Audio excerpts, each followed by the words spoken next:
할렐루야. 오늘은 이 성령이 충만한 예배 분위기를 만드는 법에 대해서 생각을 해보도록 하겠습니다. 성령이 충만한 예배 분위기. 성령이 충만한 예배 분위기는 그 자체가 유익입니다. 성령이 충만한 예배는 성도들에게 은혜가 되기 때문에 성령이 충만한 분위기를 만드는 것 자체가 어려운 일이고 귀중한 일입니다. 그러나 거기에서 끝나는 게 아니고 예배 분위기가 성령 충만해지면 그 상황에서 성령의 은사가 더 활발하게 나타날 수가 있습니다. 이것이 더블 유익입니다. 예배 분위기가 성령 충만해지는 것 자체가 좋은 일이지만 그러나 이 은사를 믿고 사용하는 사람들은 이것이 발판이 돼서 그런 상황에서 성령의 은사가 더 분명하게 더 강력하게 나타날 수가 있는 것입니다. 그럼 왜 하나님이 분위기를 타시느냐? 왜 이 분위기라는 것을 말하느냐? 이 성령에 민감한 사람일수록 기분에 좌우되고 느낌을 무시하지 못하고 분위기를 중요하게 여깁니다. 성령 충만하기 전에는 무덤덤했습니다. 느끼질 못했습니다. 간파하지를 못했습니다. 그런데 성령의 은사를 받고 난 후에 느낌이라는 것을 알게 되고 분위기의 중요함을 알게 됩니다. 그 말은 우리가 감정 위주가 된다는 얘기가 아니고 이 영적인 면, 영적인 상태를 무시할 수가 없다는 것을 알게 된다는 것입니다. 이게 바로 분위기라는 말로 표현하는 것입니다. 왜 성령 충만한 분위기에서 은사가 더 활발하게 나타나느냐? 여러 가지 이유가 있죠. 첫째는 인도자가 더욱 충만해지기 때문에 그렇습니다. 인도자도 사람이기 때문에 심리적으로 위축이 된다든가 심리적으로 초조하다든가 아니면 자괴감을 느낀다든가 마음의 갈등이 이 파도처럼 뛰놀 때는 아무리 성령의 은사를 받은 사람도 그것을 사용하기가 어려워집니다. 그렇기 때문에 인도자가 예배 분위기가 뜨거워질수록 인도자 자신이 충만해져서 방해가 될 만한 요소가 제거가 됩니다. 아주 중요한 이유. 그리고 두 번째는 회중이 은혜를 받을 수 있는 준비가 된다는 것입니다. 이것은 심리적인 장애물일 수도 있고 영적인 장애물일 수도 있습니다. 회중이 이 은혜를 받을 수 있는 준비가 됩니다. 이것은 아주 중요한 것입니다. 회중이 다 기도를 충만히 하고 믿음으로 예배를 참석하는 게 아니고 그 중에는 이 오는 길에 전화로 빚쟁이하고 시달려서 온 사람도 있고 또 뭐 집에서 애와 싸우고 그리고 차를 타고 온 사람도 있고 오다가 뭐 접촉사고가 나서 뭐 언짢은 마음으로 오는 사람도 있고 별의별 사람들이 다 있어요. 그런데 이런 여러 심리 상태를 갖고 있는 사람들이 어떻게 한결같이 은혜를 받게 할 수 있느냐? 이제 당연히 성령이 예배에 함께 하셔서 그들이 그 모든 것을 잊고 그 충격이든 아픔이든 이 언짢은 마음을 잊고 그 마음의 평강을 느끼고 이 뭔가 하나님의 임재를 느끼고 그래서 하나님이 함께 하시는구나. 이런 회중도 뭔가 분위기가 바뀌는 것이 필요합니다. 이 어느 누구도 화가 난 상태에서 성령을 받았다 하는 사람은 들어본 적이 없습니다. 화가 난 상태에서 성령 받아서 입신했다. 그런 사람은 들어본 적이 없어. 예, 화가 난 사람은 이 육신에 거하고 있는 중이기 때문에 영적인 것을 온전하고 어색하게 여길 것입니다. 적어도 자신의 감정이 가라앉을 때까지는 화가 난 상태에서 누가 사랑합니다 그러면 누가 그것을 고지 받으려고 합니까? 귀찮으니까 그런 말 하지 말라고 이렇게 얘기를 하지. 화가 난 사람에게 사랑합니다 그러면 저도요 그런 사람 없어요. 귀찮아 저리 가. 이런 식으로 하지요. 그러니까 화가 난 사람에게 할렐루야 그러면 놀렐루야 그 사람이 화답할 준비가 되어 있지 않았다는 것입니다. 그리고 이제 세 번째 이유는 성령이 기뻐하시기 때문에 이것은 논란의 여지가 있습니다. 은혜로운 예배 분위기가 되기 전까지는 성령이 기뻐하지 않는다는 얘기냐? 성령이 기분이 나쁠 수가 있다는 얘기냐? 여기에 대해서 반론을 제기할 사람이 있지만 그러나 성령도 인격체이시기 때문에 성령이 근심하실 때가 있고 성령이 슬퍼하실 때가 있습니다. 성령도 항상 그렇게 기뻐하시기만 하는 게 아니에요. 우리가 죄를 지을 때 성령이 온전하시지. 우리가 육신에 거할 때 성령이 안타까워하시지. 또 우리가 괴로워할 때 성령이 탄식을 하시죠.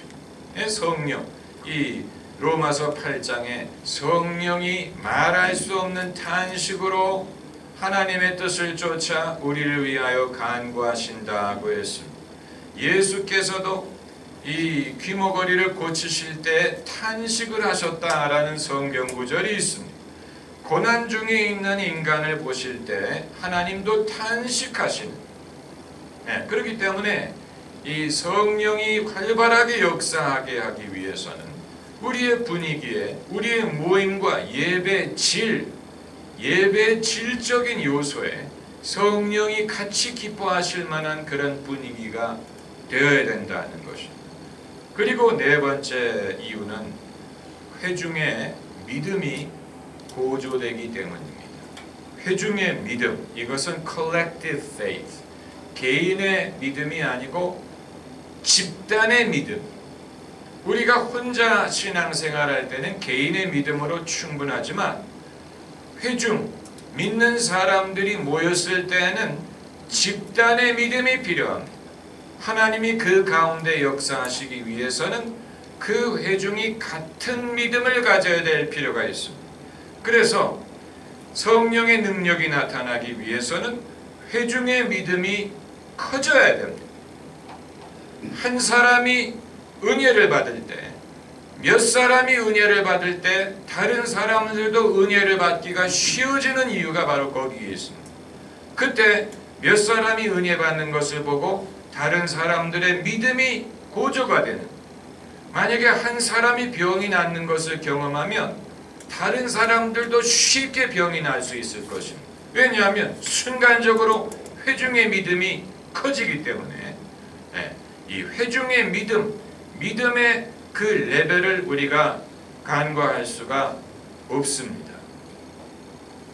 그러므로 이제 어떻게 하는 것이 예배 분위기를 성령 충만하게 할 수 있느냐, 이 몇 가지 지혜를 생각해 보면, 첫째는 이 물리적으로 심리적으로 평안하고 부드러운 분위기를 만들기 위하여 우리가 충분히 준비를 해야 됩니다. 여러분이 집에서 모임을 갖든 예배실에서 모임을 갖든 어디에서 하든 간에 이 최대한으로 그 분위기, 물리적인 밝고 깨끗하고 정돈되고 사람들이 집중할 수 있고 잡음이 들리지 않고 또 소리가 잘 전달이 되고, 마이크를 쓴다면 마이크의 볼륨, 스피커에서 나오는 볼륨이 내 귀에 흡족해야 됩니다. 이것도 사실 쉬운 일이 아니에요. 그러니까 회중이 어떻게 듣든 간에 내가 듣기에 소리가 너무 작다든가 아니면 소리가 너무 울린다든가 그러면 신경이 쓰입니다. 예, 이 사운드 어쿠스틱에 대해서 어떤 교회를 가면 이 사운드가 아주 내 마음에 아주 잘 맞는 그런 교회가 있는데 그러면 설교가 잘 돼. 근데 어떤 데를 가면 이 스피커 설치를 잘못해가지고 에코가 생기는 교회가 있습니다. 그러니까 저쪽에 큰 벽이 있고 그 벽에다 대고 스피커를 갖다 놔가지고 소리가 벽에 울려서 나에게 전달이 되는 에코가 생기는 그런 교회도 있고 뭐 여러 가지가 있는데 아무튼 성도들이 주의가 산만해질 수 있는 요소를 최소화해야 됩니다. 그러기 위해서는 여러분이 미리 10분 전에 가서 30분 전에 가서 앉아보고 또 느껴보고 이런저런 준비를 해야 될 필요가 있습니다. 그래서 창밖에 무슨 뭐 사람 지나가는 모습이라든가 창밖에 네온 사인이라든가 뭐 이런 주의가 산만할 만한 것이 있으면 어떻게 되겠습니까? 커튼을 닫고 불필요하게 밖을 내다볼 이유가 없지요. 또 집안이 너무 덥다든가 그러면 사람들이 신경질부터 냅니다. 덥고 막 후덥지근하고 그러니까 미리 에어컨을 켜놓는다든가 미리 난로를 켜놓는다든가 이런 식으로. 그리고 이제 사람들이 도착할 때 그들이 이건 상식적인 것입니다. 그들이 편안하게 느끼도록 따뜻하게 환영을 해주고 또 이 음료수 같은 것을 미리 준비해서 사람들이 긴장을 풀고 자연스럽게 서로 대화하고 그 분위기에 익숙해질 수 있는 그런 준비를 해야 됩니다. 이건 상식적인 것입니다.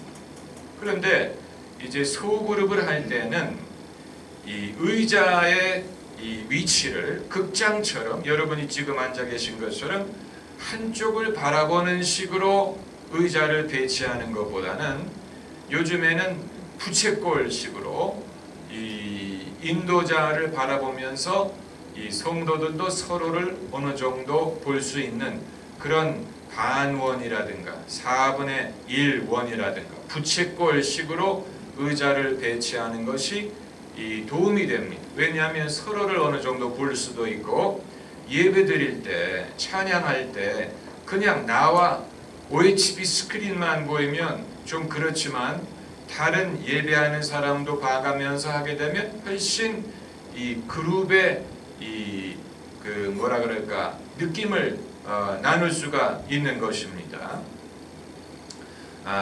그것이 이제 첫 번째고, 두 번째는 이제 이것은 심리적인 것인데 이 인도자가 사람들의 마음을 편안하게 해줘야 됩니다. 유머가 필요한 이유가 거기에 있습니다. 유머. 사람들이 긴장하잖아요. 긴장.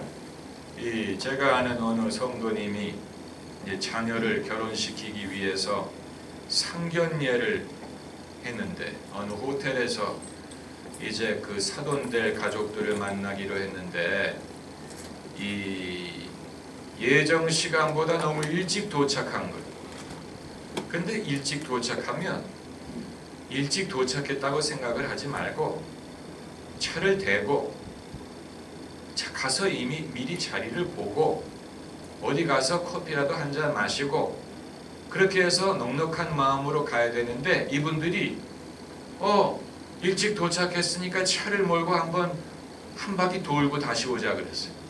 그래서 한 바퀴를 돌려고 갔는데 보니까 차들이 전부 다 길에 꽉 막혀 있는 거예요. 이제는 일찍 온 게 아니고 한 바퀴 돌려다가 이러다 늦겠다. 그래가지고 뭐 땀을 쩔쩔 매고 그래가지고 어떻게 해가지고 겨우 시간에 맞춰가지고 다시 돌아온 거예요. 그래서 처음 왔을 때는 아주 여유만만했는데 한 바퀴 돌려고 하다가 이제는 쩔쩔 매고 별의별 이 긴장을 하고 돌아왔는데, 그래서 이제 약속 장소에 갔더니 아직 사돈집이 아직 도착을 안 해요. 그래서 다행이다. 이제 그분들이 도착을 했는데 처음 보는 분들 아닙니까? 상견례. 저는 상견례를 아직 해보지 않아서 어떨지 모르겠지만 긴장되지 않겠습니까? 아들 부모는 아들 부모대로, 딸 부모는 딸 부모대로 그 긴장되지 않겠습니까? 그런데 이제 이 두 집이 둘 다 똑같은 경험을 하는 거예요. 일찍 와서 한 바퀴 돌려고 하다가 둘 다 늦을까봐 조바심을 내는, 그래가지고 그 얘기를 하면서 서로 웃고 그러면서 이제 긴장을 풀었다, 이런 얘기를 하듯 긴장을 풀어야 돼요, 사람들이. 여러분이 성도들이 경직된 상황에서는 은혜를 받을 수가 없습니다. 경직된 상황에서는 이 경직된 예배가 많아요. 군부대 예배, 또 새 강사가 처음 와서 충분한 소개가 없이 설교를 한다든가, 그러면 둘 다 경직돼요. 듣는 사람은 듣는 사람대로 경직되고, 설교하는 사람은 설교하는 대로 경직되고, 서로 아직 사귈 시간이 없었는데 아직 서로 생소한 가운데서 이 친밀한 내용에 대해서 말을 하게 되니까 얼마나 그게 어렵겠습니까? 그러므로 긴장을 풀 수 있도록 도와야 돼요. 어떻게 하면 긴장을 푸느냐? 대화.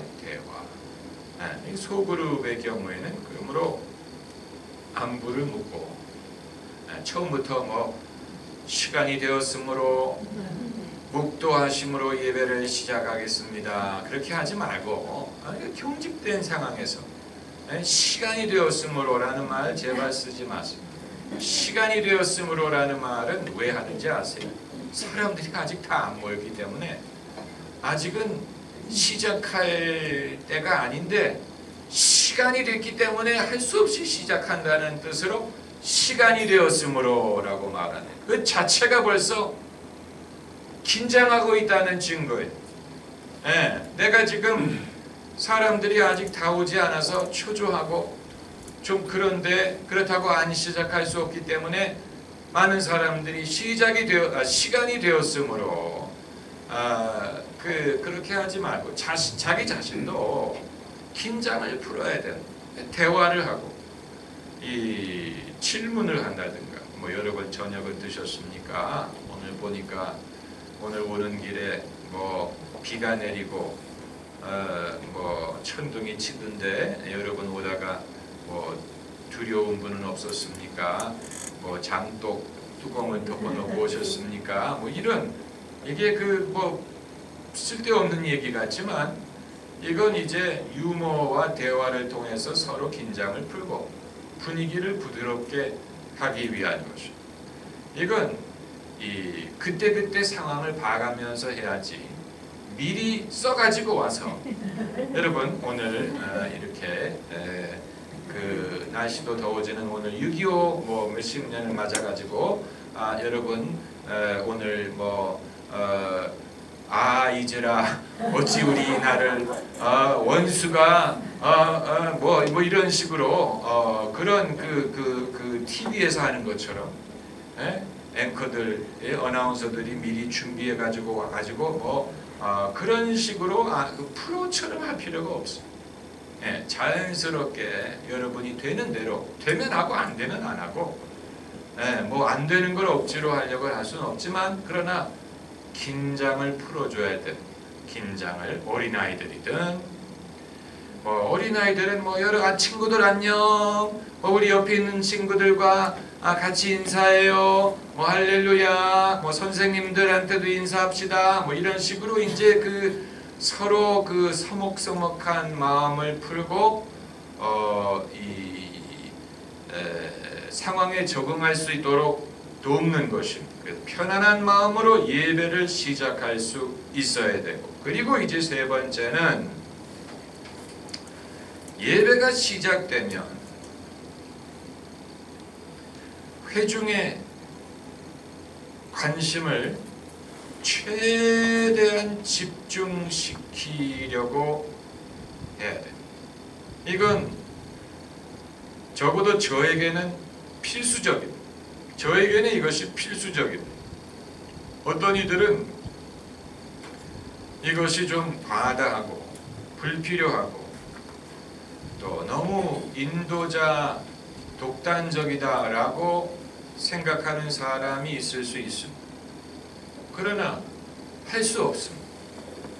인도자가 그 예배를 최대한 성령이 주장하시고 은혜로운 예배가 되게 하기 위해서는 참석하는 사람들의 관심과 정신을 최대한 집중하도록 해야 돼. 그 말은 사람들이 뭐 딴짓하고 뭐 딴 데 신경 쓰고 뭐 서로 잡담하고 뭐 마음이 다른 데를 돌아다니고 이게 아니고 집중할 수 있도록 분위기가 인도자에게 집중될 수 있도록 하는 것입니다. 그래야 인도자가 영적으로 최대한의 역량을 발휘할 수가 있습니다. 이것은 인도자의 어떤 개인의 만족을 위한 것이 아니, 사람들이 나에게 집중함으로써 내가 사람들의 관심의 대상이 되고 이게 아니, 그 오해하면 안 돼. 집중을 해줘야 인도자의 영적인 역량을 최대한 발휘해서 성도들에게 유익을 줄 수가 있는 거죠.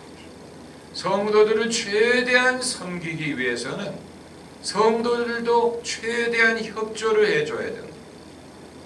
이것은 암묵적인 약속이, 상호간의 약속이, 제가 여러분을 제대로 섬길 수 있도록 저를 도와달라. 이 예배를 인도할 때 그러한 여러분의 의사를 성도들에게 알리는 것을 주저하지 말아야 됩니다. 제가 여러분을 좀 더 잘 섬기려고 합니다.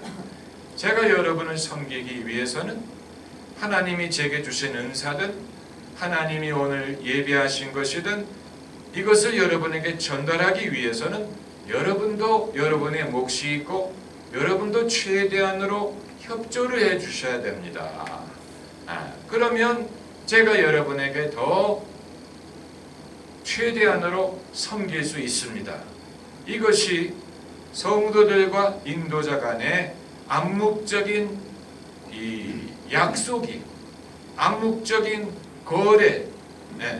그러니까 너 좋으라고 이렇게 하는 게 아니라는 거예요. 인도자에게 협조하는 것이 나에게도 유익이 된다. 내가 은혜를 받으려면 인도자를 따르고 인도자의 최대한 협조를 해야 된다. 이건 타협할 수 있는 게 아니에요. 글쎄 이 세상에는 그렇게 하지 않아도 분위기가 어수선하고 사람들이 집중을 하지 않고 그래도 은혜로운 예배를 인도할 수 있는 분들이 있을지 모르지만, 그러나 적어도 예수님이 예배를 인도하셨을 때는 그랬을 것 같지 않아요.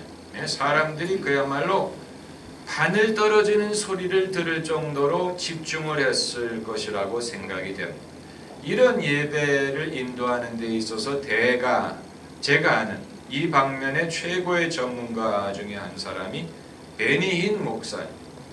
베니힌 목사님이 한국에도 여러 번 왔지요. 그런데 이제 이분은 한국에 와서 이 다른 문화권과 다른 언어권에서 집회를 인도하면 이분의 능력이 반감이 됩니다. 왜냐하면 벌써 옆에 통역하는 사람이 붙음으로써 이게 줄어드는 거예요. 예?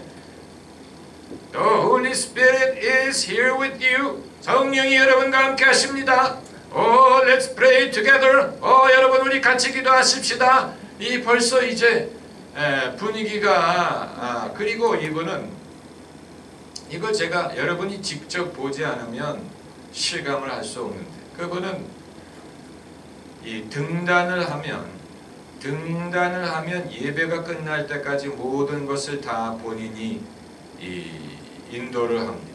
찬양, 또 설교 후에 기도, 뭐 일일이 안수기도, 그야말로 한 2시간 이상을 서서 무대에서 인도를 하는데 제가 이분을 거론하는 이유는 그분의 다른 것을 홍보하기 위해서가 아니고 예배 분위기를 은혜롭게 만드는 데 있어서 대가이기 때문에 그렇습니다. 저는 그분이 예배 인도하는 것을 보고 금방 알았어요. 이런 식으로 이분도 이렇게 하는구나. 이렇게 할 수밖에 없구나. 이 상황을 통하여 성령의 역사를 최대한으로 이루려고 하는구나. 저는 딱 보고 알았어요. 이분이 이런 스타일이구나. 그런데 모든 목사가 그런 스타일은 아니에요. 모든 목사가 그런 스타일이 아니에요. 어떤 분들은 그런 분위기가 아니더라도 얼마든지 본인이 의도하는 예배를 인도할 수 있을 것입니다만, 그러나 베니힌 목사님은 굉장히 성령의 인도에 민감하기 때문에 그야말로 숨 쉬는 그 하나하나까지도 인도를 받을 정도로, 어떤 순간은 바늘 떨어지는 소리가 들릴 정도로 그 큰 예배당이 아주 조용하고 집중하고 그런 것을 볼 수 있는데, 그건 이제 여러분이 유튜브라든가 그런 데서 설교하는 게 아니고 그분이 이제 찬양을 인도하고 기도를 하고 그리고 이제 설교로 들어가는 그 과정을 보면 제가 뭐를 말씀드리는지를 여러분이 아실 것입니다. 그때 벌써 성령이 역사하기 시작하시기 때문에 설교를 시작하기 전에 이미 사람들이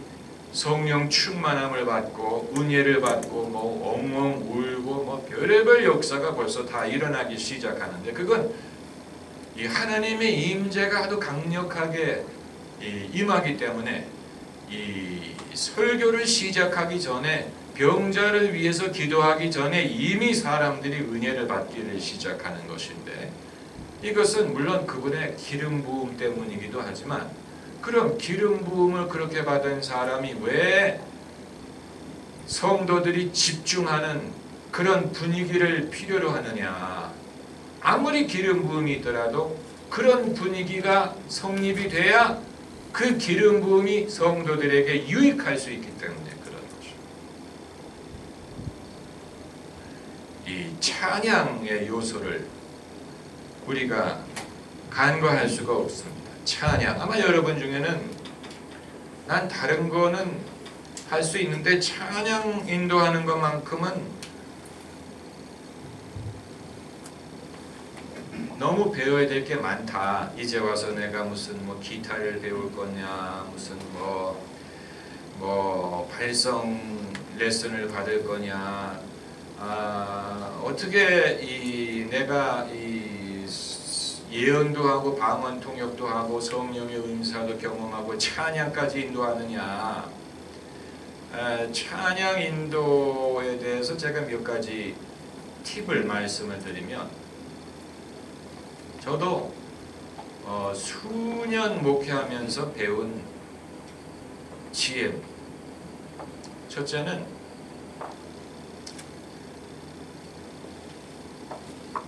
목소리의 양질을 유지하려면 남들이 쉴 때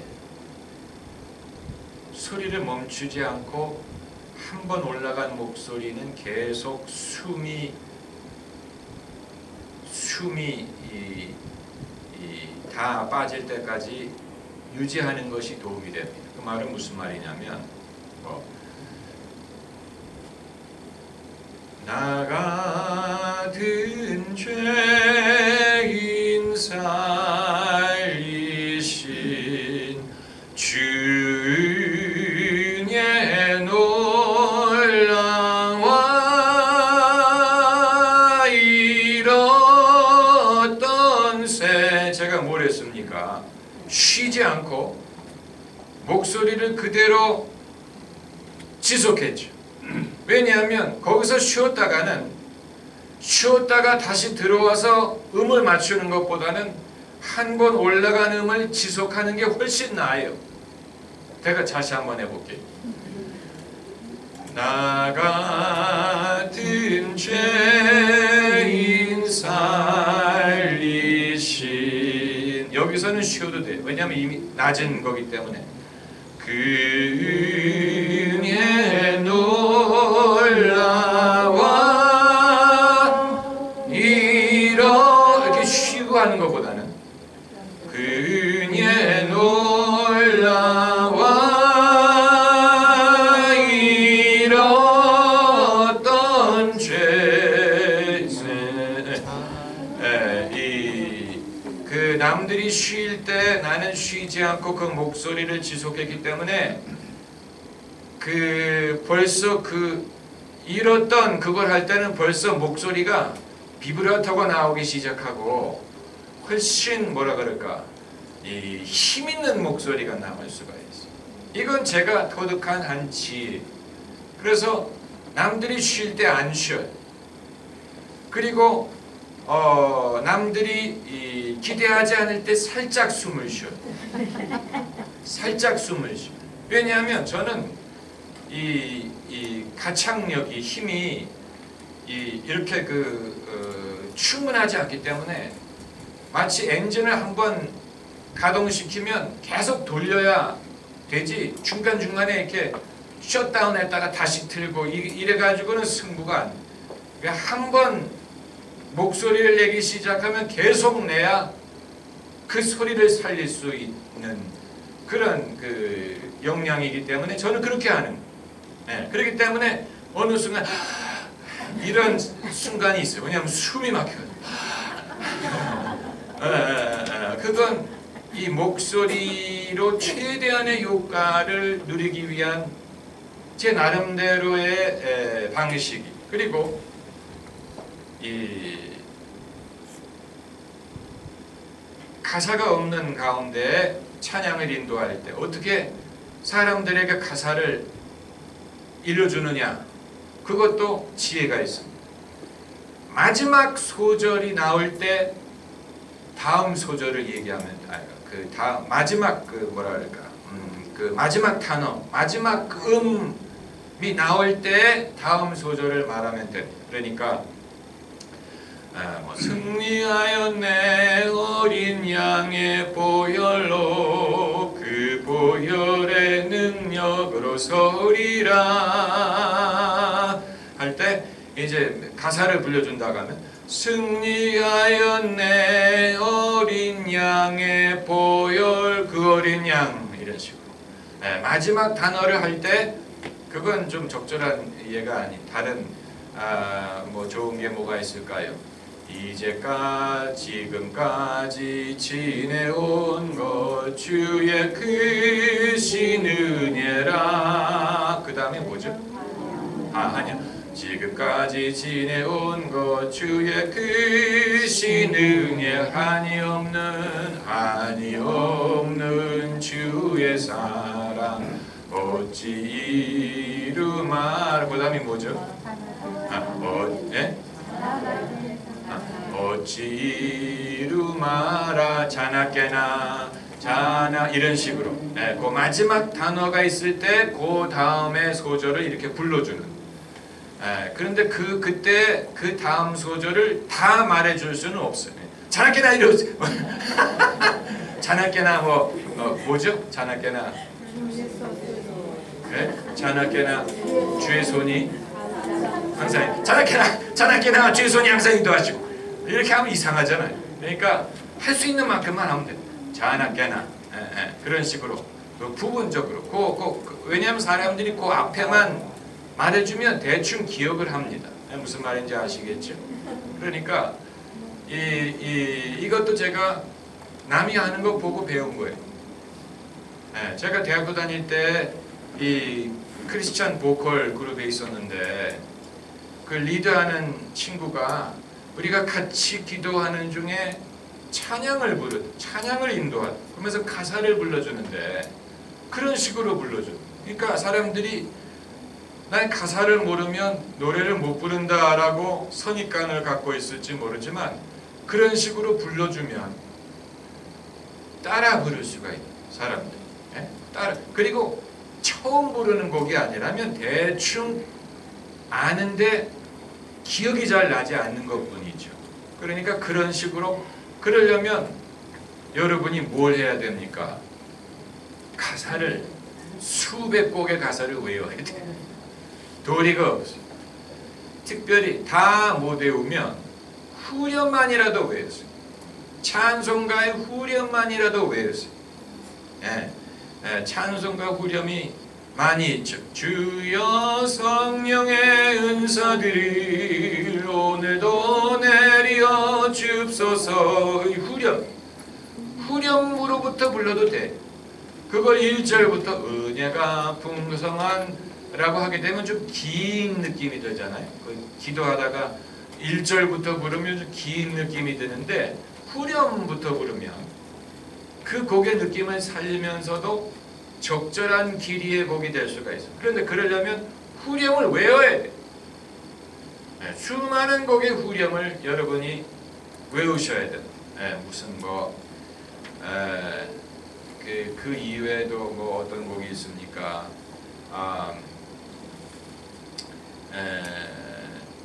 내가 울 때 어머니는 주께 기도드리고 내가 기뻐 웃을 때에 찬송 부르십니다.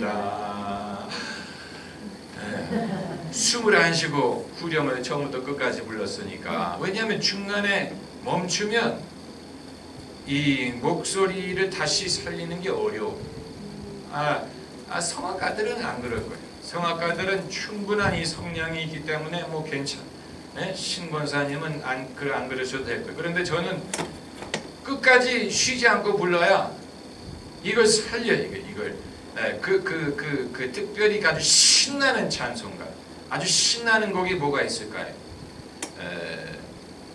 어두운 밤 지나서 동튼다 보아라 나난 비저 비주 예수.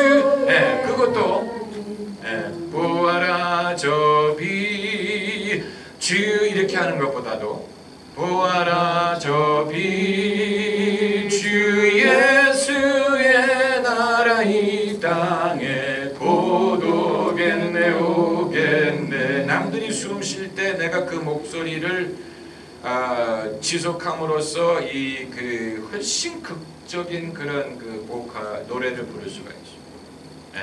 이건 제가 오랫동안 실험을 하면서 터득한 것입니다. 적어도 인도하는 자의 입장에서는 그렇다는 거예요. 그러기 위해서는 여러분이 찬양을 인도할 때 반주자가 없고 무슨 OHP가 없고 그럴 때 어떻게 성령의 인도를 따라 찬양을 부를 수 있고 인도할 수 있습니까? 충분히 가능해요. 아카펠라로 부르면 됩니다. 다만 여러분이 이 지식의 말씀처럼 그 순간순간에 하나님이 주시는 말씀이 있는 것처럼 찬양도 순간순간에 주시는 찬양이 있습니다. 다만 그걸 부르려면 여러분이 가사에 익숙해요. 그리고 감흥이 왔을 때 그 찬양을 부르면 분위기가 훨씬 더 은혜로워집니다. 이 영적인 리더십은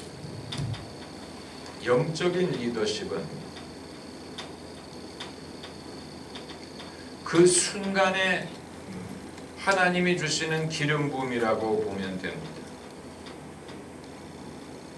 영적인 리더십을 만일 여러분이 포기하게 되면, 다시 말하면 리더십 발휘하기를 주저하게 되면 성령이 그 순간에 베푸시려는 은사가 좌절된. 왜냐하면 하나님은 리더를 통해서 역사하시려고 하는데 그 리더가 리더십을 포기하게 되면 성령이 뜻하시는 것이 무산될 수가 있다. 이것은 리더가 성도와 하나님께 갖고 있는 임무예요.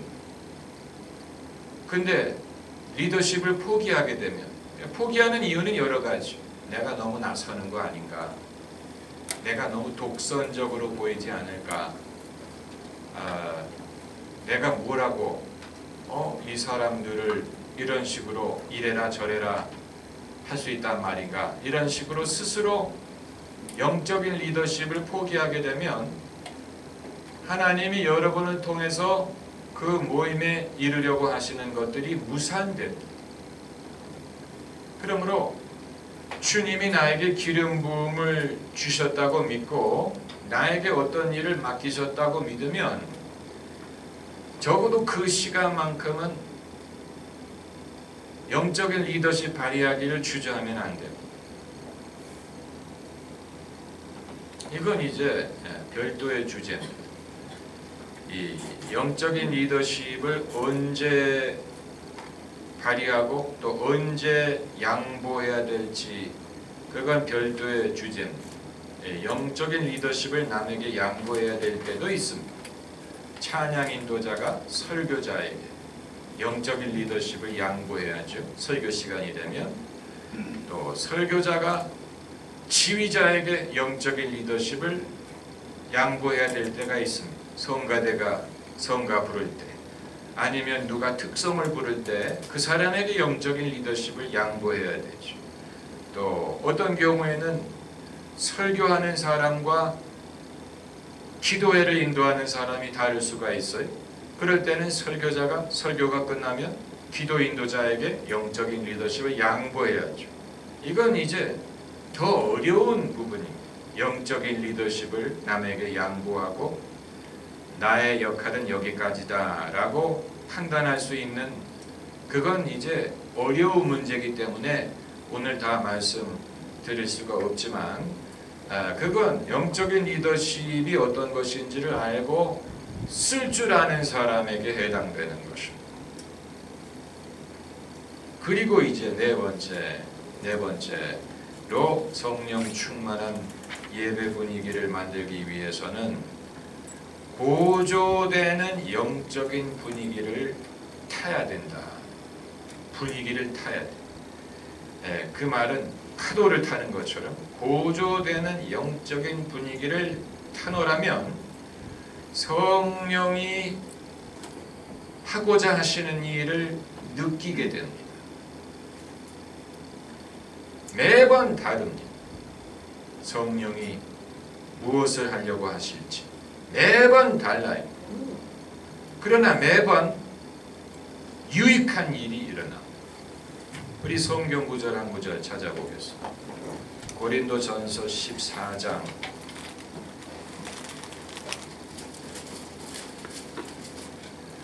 고린도전서 14장 26절 14장 26절 같이 읽겠습니다. 그런즉 형제들아 어찌할꼬 너희가 모일 때 각각 찬송시도 있으며 가르치는 말씀도 있으며 계시도 있으며 감언도 있으며 통역함도 있나니 모든 것을 덕을 세우기 위하여 하라. 성도들이 모일 때, 그것이 큰 모임이든 작은 모임이든 간에 모일 때 중요한 것은 모일 때라는, 모일 때 이런 일들이 일어납니다. 찬송시. 그런데 현대 교회들은 이것을 성가라는 어떤 그 고정된 메뉴로 아예 고정화시켰지만 옛날에는 준비하지 않았는데 성령의 감동으로 찬송을 부르는 사람들이 있었어요. 그게 찬송시, spiritual song, 찬송시, 가르치는 말씀, 계시, 방언, 통역. 이것이 무엇이냐? 성령 충만한 예배의 분위기가 고조되면 성령이 하시는 일을 느낄 수가 있습니다. 그래서 그것이 예언이든 방언 통역이든 찬송시든 지식의 말씀이든 지혜의 말씀이든 병 고침이든 거듭나는 일이든 회개든 성령 세례든 주의 종으로 헌신하는 일이든 이 모든 어떤 여러 가지 일들이 이루어질 수가 있습니다. 그야말로 다양합니다. 부패와도 같습니다. 주님이 어떤 일을 행하실지 그걸 이제 인도자가 그걸 감지하고 그것이 이루어질 수 있도록 돕는 역할을 하는 것입니다. 그러니까 예컨대 모임을 인도하는 중에 교인들 중에 회개할 죄가 있는 사람이 있다고 느껴질 수가 있어요. 그럴 때는 그걸 무시하면 예배가 더 이상 진전이 안 돼요. 그때는 그것을 말해야 돼요. 여러분 중에 그때 성령이 이 시간에 저에게 계시하십니다. 여러분 중에 뭐 이렇게 하지 않고 그렇게 할 필요 없어요. 그냥 여러분 중에 미처 회개하지 못한 죄가 있는 분들이 있습니다. 여러분이 이 시간에 회개하면 하나님의 은혜가 임합니다. 여러분 이 시간 우리가 회개하기를 주님이 원하십니다. 그러니까 내가 지금 계시를 받았다, 뭐 하나님이 내게 보여줬다, 뭐 이런 주장을 할 필요가 없어요. 그냥 내용을 말하면 사람들이 알아들어요. 그게 정말로 주님으로부터 온 것이라면 사람들이 반응을 해요. 아니고 주님이 주신 게 아닌데 내가 고집하는 거라면 아무리 주님이 지금 계시로 저에게 보여주시네요. 여러분 회개하시라네요. 그런데 사람들이 그 감동이 안 오면 눈만 껌뻑껌뻑 뜨고 저분 왜 저래? 왜 저분 오버해? 막 이런 식으로 벌써 반응이 다르다는 얘기입니다. 아니면 제가 가끔 하는 거 여러분 보고 들으시는 대로 하면 됩니다. 어떤 때는 하나님이 지금 병자를 고치기를 원하신다. 그런 감흥이 올 때가 있어요. 그때 영적인 리더십을 포기하지 말라는 말은 그때 내가 어떻게 감히 이런 말을 이렇게 하지 말고 여러분 이 시간에 주님이 우리의 병을 고쳐주십니다. 담대하게 말해야 돼요. 고쳐주실 수도 있지 않을까요? 그렇게 말하기보다는 주님이 우리의 병을 고쳐주십니다. 이렇게 담대하게 말을 해야 성도들의 믿음이 고조가 돼요. 아니면 어떤 경우에는 여러분 이미 보셨을 것입니다. 부흥회 같은 상황에서 주의 종으로 헌신하실 분은 자리에서 일어나시오. 그거 그냥 하는 게 아니에요. 성령이 감동을 주셔서 주의 종으로 헌신하실 분, 이 시간에 주님이 헌신하라고 하십니다. 주님이 지시하시는 대로 따르다 보면 그런 일이 생길 수도 있고 이 시간에 한 번도 방언으로 말해본 적이 없는 분들 입을 열어서 말하시면 하나님이 방언이 터져나오게 하실 것입니다. 즉 뭐라는 거죠? 성도들이 성령 세례 받도록 인도하는 거죠. 그 성령이 이렇게 인도하시고 여러 가지 상황이 가능한, 무슨 말인지 아시겠죠? 성령 충만한 예배가 되면 그 영적인 분위기를 따라가노라면 성령이 하시는 일을 알려주십니다. 알려주십니다. 그게 신기한 일이에요. 어떤 사람들은 그런 분위기와 상관이 없이 성령이 하시는 일을 알 수 있는 사람이 있을 수도 있어요. 그런데 문제는 그런 상황에서는 그걸 성도들에게 말을 한다고 성도들이 과연 받아들일 것인가 하는 의문이 남습니다. 왜냐하면 성도들은 아직 그럴 기분이 아니거든요. 이들은 아직 마음이 냉랭하고 서먹서먹하고 아직 마음이 준비가 되지 않은 상황에서 뭐 주의종으로 헌신하실 분 일어나세요 그러면 사람들이 서로 저분 왜 저래 저 아주 어색하고 불편하게 느끼죠. 불편하죠. 얼마나 불편하겠습니까? 누가 무엇을 강요하는 신앙적인 것을 강요하면 얼마나 불편하겠습니까? 그런데 성령 충만한 분위기가 되면 그게 강요가 아니에요. 강요가 아니. 그건 그야말로 이 아주 적절한 하나님의 말씀이 되는 것이지요. 그리고 이제 마지막은 좋든 분위기가 좋든 어렵든 뭐 뜨겁든 그렇지 않든 간에 적당하다고 판단되는 시점에서 마무리를 해야 돼요. 마무리하지 않을 수 없습니다. 사람들 막 통성으로 뜨겁게 기도시켜 놓고 만약에 인도자가 살며시 떠나간다. 그래서 성도들이 눈을 떠보니까 인도자가 사라졌어. 이제 어떻게 하라는 얘기냐? 그렇게 하면 안 돼. 네, 마무리를 해야 돼. 네, 적당하다고 판단이 되는 시점에서 마무리를 해야 되는데 이건 이제 사람마다 그 스타일이 다를 수 있어요. 어떤 사람은 여운을 남기기를 원하는 사람이 있었어요. 조금만 더 했으면 좋겠다 할 때 여운을 남기고 마치는 사람. 그 목적은 다음을 기약하기 위해서. 오늘 은혜 다 받지 말고 다음에도 은혜를 받읍시다. 아니면 쥐어짜는 사람이 있어요. 쇠도 뜨거울 때 두드리라고 뭐 뜨거워진 김에 아예 그냥 뿔을 뽑자. 뭐 이런 사람도 있습니다. 이런 사람은 이제 평소에 그 녹용을 많이 먹고 그 에너지가 많고 그야말로 아주 그 에너지가 많은 분들은 그렇게 합니다. 옛날에 이 오럴 로버츠 목사가 캐트린 쿨만 목사님의 집회에 참석을 했다가 놀란 것은 몇 시간이 지났는데도 캐트린 쿨만이 하나도 지친 기색이 없이 계속 사람을 기도를 해주더라.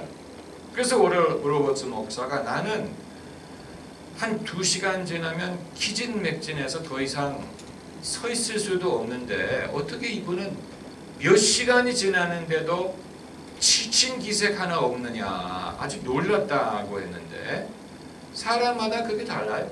그 기질이 달라요. 그 사람의 그게 달라요. 그래서 어떤 사람은 그야말로 이 용을 써요. 뭐 하나도 지치지 않고 그런 사람도 있고 아니면 여기까지가 족하다. 여기서 넘어가는 것은 절제하지 못하는 거다. 이 성령의 은사에도 절제가 필요합니다. 절제. 성령의 이 열매 중에 하나가 절제죠. 절제할 수 있어야 됩니다. 모든 것은 절제가 필요합니다. 절제가 필요한 이유는 사람들 한 분 보고 안 볼 게 아니라면 지금 완전히 뭐라 그럴까 쥐어짜버리면 나중에 다시 볼 이유가 없죠. 지금 다 그냥 다 아직 진을 다 빼버리면 그렇잖아요. 그게 아니고 다시 볼 거라면 적당한 선에서 마무리를 그리고 어떤 경우에는 내가 원하는 만큼 흡족한 예배가 되지 않았을 수도 있어. 나는 좀 더 뜨겁기를 바랬는데 그러지 못했어. 어떤 이유인지 모르지만 내 잘못이든 뭐 성도들이 준비가 안 됐든 뭔가 마귀의 시험이 강했든 뭐 어떤 이유든 모르지만 내가 원하는 만큼 화끈한 분위기가 되지를 못했다고 하더라도 그럴 때 낙심하지 말고 그래도 이게 어디냐. 이만한 것도 잘한 거다. 이만한 것도 소정의 결과를 이룬 거다 라고 생각하고 잘 마무리를 해야지. 만약에 그게 아니고 신경질 난다고 여러분 이래가지고 천국 가겠습니까? 아, 나 못해 먹겠네. 그리고 그냥 걸어나가 보세요. 성도들 엄청나게 상처 입습니다. 네, 성도들이 엄청나게 상처 입고 마치 버림받은 것처럼 생각합니다.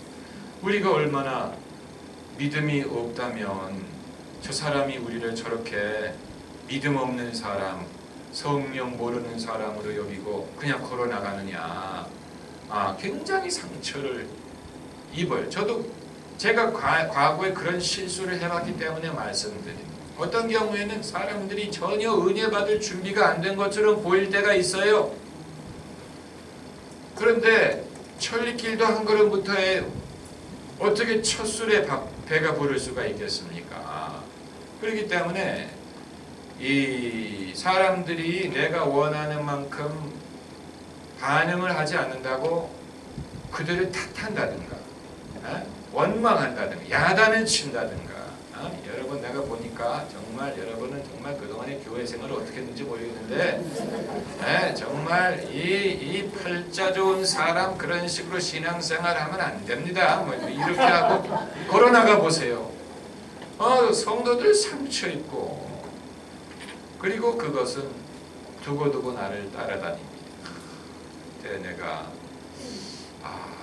그 회복하는 데 시간이 많으니까 그런 일이 없어야 됩니다. 여러분이 이 작은 목자의 역할을 감당할 때 양들을 사랑해야지. 양들을 탓하기 시작하면 그 목자의 역할을 할 수가 없어요. 목자는 양을 탓하지 않아요. 왜냐하면 양은 미련하고 무지몽매하기 때문에 양은 양이지. 양이 무지몽매하기 때문에 목자가 필요한 것이지. 양이 이 유능하고 뭐 그렇다면 목자 없이도 살 수 있죠. 양은 양이에요. 그 점을 우리가 잊어서는 안 돼요. 양은 자식을 키워보시면 아시죠. 자식이 밖에서는 자기 몫을 할지 모르지만 집에 와서는 늘 자식같이 모자란 부분을 보이지 않습니까? 그건 부모 앞에 서기 때문에 부모 앞이기 때문에 그런 것입니다. 부모이기 때문에 그런 부모님이기 때문에 자녀의 역할은 부모의 도움을 받는 것. 부모의 역할은 자녀를 불쌍히 여기고 도와주는. 그러지 않고 자녀가 이제 부모님을 도와줄 때가 되면 그때는 이제 부모님이 노쇠했다는 얘기. 부모가 노쇠하면 이제 자녀가 이제는 어머니 이제 주무시지요. 어머니 씻으시지요. 이제는 이제 부모가 노쇠해졌다는 얘기예요. 그러나 그때까지는 얘야 일어나라, 얘야 자라, 얘야 컴퓨터 좀 그만해라, 얘야 이거 그게 부모의 역할이에요. 그렇죠? 그렇습니다. 밥 먹어라, 일어나라, 씻어라, 머리 빗어라, 밥 좀 작작 먹어라, 살 좀 빼라, 그거 부모의 역할이 부모의 역할. 그 양을 키우는 목자도 마찬가지죠. 만약에 양이 야속하다든가, 그렇게 되면 목자의 역할을 할 수가 없어. 목자의 역할을 할 수가 없어. 양을 불쌍히 여기고, 양을 섬기고, 사랑을 해줘야 목자의 역할을 할 수가 있는 것입니다. 그러기 위해서는 우리가 겸손해야 돼. 겸손하면 돼. 겸손하면 못할 게 없어. 근데 교만해지면 내가 이만한 사람인데 내가 아직도 이런 양들 데리고 코울리게들 데리고 내가 대학 교수가 돼야 될 사람인데 내가 유치원 애들 데리고 논다. 교만한 거예요. 대학교 학생보다는 유치원 애들이 훨씬 더 예뻐요. 대학교 애들은 징그러워요. 유치원 애들이 훨씬 예쁘죠. 유치원 애들하고 같이 놀고 그러지. 유치원 애들이 선생님하고 달려와서 뭐 껴안아주고 그러지. 대학생이 그러면 대학생들 그러지. 인사도 안 하고 나갑니다. 그럼 인사도 안 합니다. 뭐 아는 척도 안 합니다. 그러니까 겸손해야 돼. 그런 식으로 내가 뭐 대학교 교수감인데 내가 뭐 이 콜리게를 데리고 이거 하냐 뭐 이런 식으로 생각하면 안